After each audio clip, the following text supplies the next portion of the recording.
காங்கிரஸ் தலைமையிலான ஐக்கிய முற்போக்கு கூட்டணி ஆட்சியின் போது ப. சிதம்பரம் நிதியமைச்சராக இருந்த காலகட்டத்தில் அவரது மகன் கார்த்திக் சிதம்பரம் பல ஆயிரம் கோடி ரூபாய் முறைகேடாக சம்பாதித்ததாக பயணியர் நாளிதழில் செய்தி வெளியாகியுள்ளது.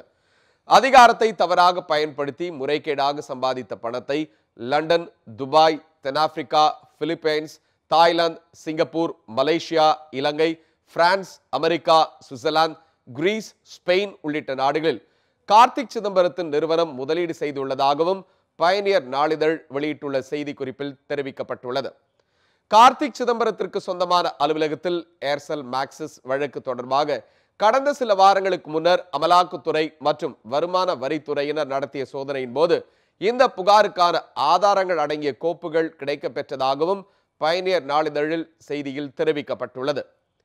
மேலும் சிங்கப்பூரில் உள்ள கார்த்திக் சிதம்பரத்திற்கு சொந்தமான நிறுவனத்தில் நடைபெற்ற பண பரிமாற்றங்கள் குறித்த தகவல்களை பெறுவதற்கு 2G வழக்கை விசாரிக்கும் சிறப்பு நீதிமன்றம் ஏற்கனவே சிங்கப்பூர் அரசுக்கு கடிதம் எழுதியிருப்பதையும் அந்த செய்தியில் பயணியர் நாளிதழ் தெரிவித்துள்ளது.